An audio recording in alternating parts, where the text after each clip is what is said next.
So site exchanges, this is a new program for LTER just this year. We've never done it before. Um, the rationale behind it is that, as we've talked about, the synthesis RFPs support retrospective analysis, but there are lots of opportunities, and there have been great experiences in the past in the network in developing cross-site experiments, distributed experiments. They've produced really novel and scalable results. Uh, but those ideas don't happen without people getting some experience at different sites than the one that they're currently working at. So it's important to make those opportunities available, especially we think to early and mid-career researchers who are, writing those NewtNet and DroughtNet and Gleon proposals. And it also provides an opportunity for strong mentoring and cross-site connections, which have really been the bread and butter of the LTR network in many ways. In the past, those opportunities have been mostly focused on senior researchers through Science Council meetings, which have been organized as to include a site visit at another LTER site. But we really want to spread those opportunities a little more broadly.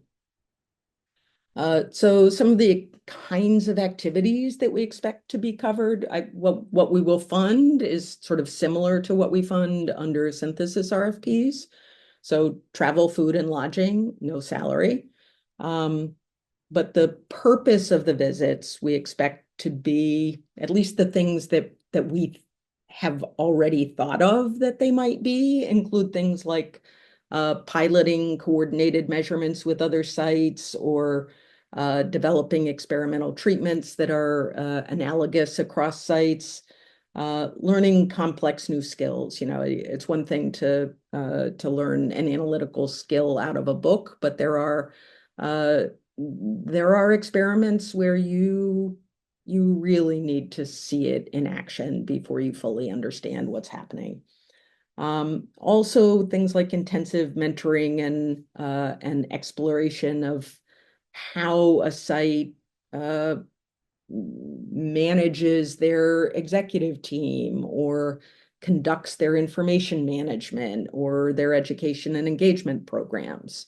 So like really spending a week essentially trailing a person who has a similar role to yours at another site. And we're also sure that there are all kinds of other opportunities that we may not even have thought of. So especially as this is the first year, think creatively and don't hesitate to throw something out there that we haven't pointed out already. The application is pretty straightforward. It's pretty short. Just what do you expect to do while you're at the destination site? Do you expect there to be sort of tangible products out of that or next steps? It certainly can be just, I get an understanding of this analytical approach. It also could, or how this experiment really works at this site and how they would design it differently if they were doing it all over again. But you do have to explain how you expect those activities to also benefit the rest of the network. Where do you want to go? How long do you want to go for? Our baseline assumption is a week, but if you think it's going to take 2 weeks to see all of what it is that you need to know, then tell us that. Name and contact information for a sponsor at the destination site. So we need to be really sure that they are expecting you, they're on board with spending a week with you.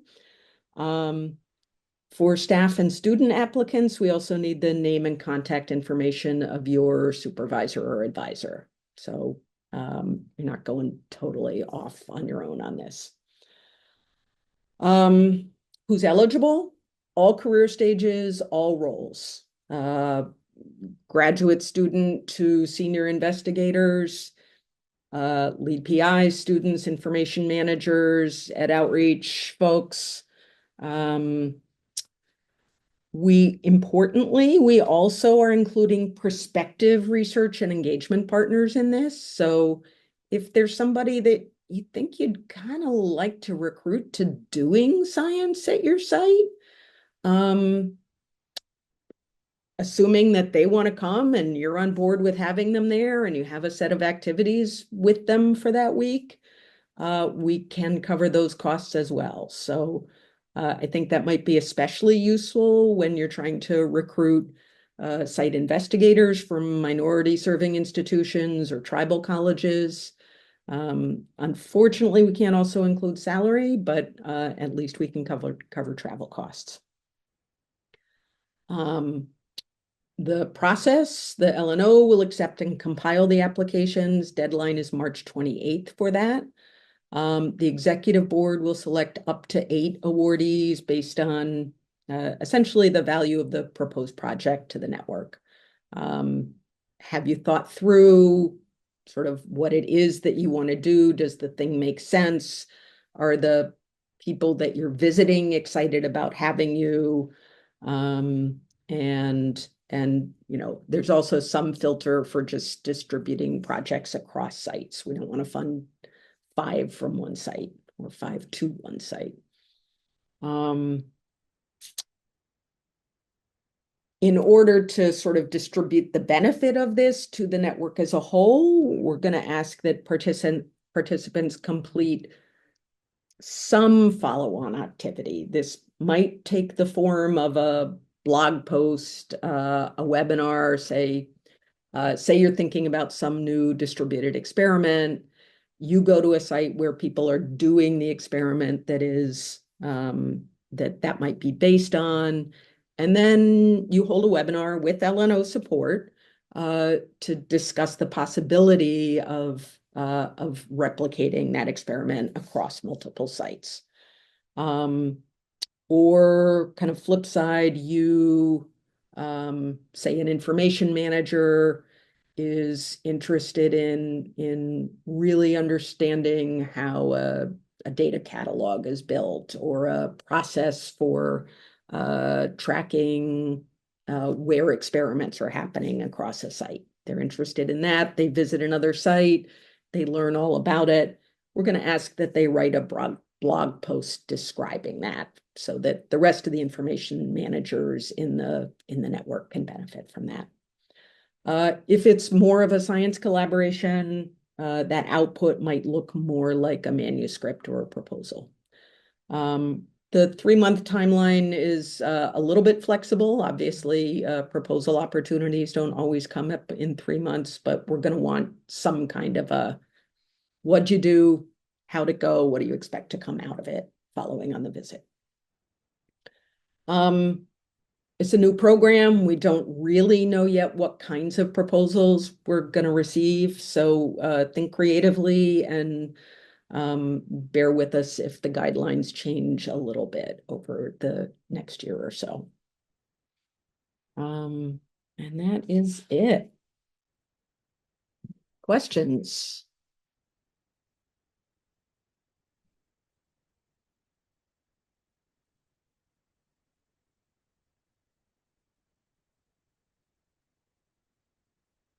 Okay. Spread the word about about both the RFPs and the site exchanges. I think the site exchanges are a pretty exciting new opportunity, and I know the deadline for this. We had the call pretty shortly after we announced the opportunity, so we'll spread the recording around, but also help us spread the word on that. I have a question on site exchanges, Marty, and it's Yeah. can this funding apply to groups of people? Say there's 2 or 3 people at a site that want to go to another one? Yeah, I think it can apply to small groups. It's going to be, we don't know yet how many applications we will receive, so there will be some balancing act there, but I think I certainly can imagine situations where that would make sense.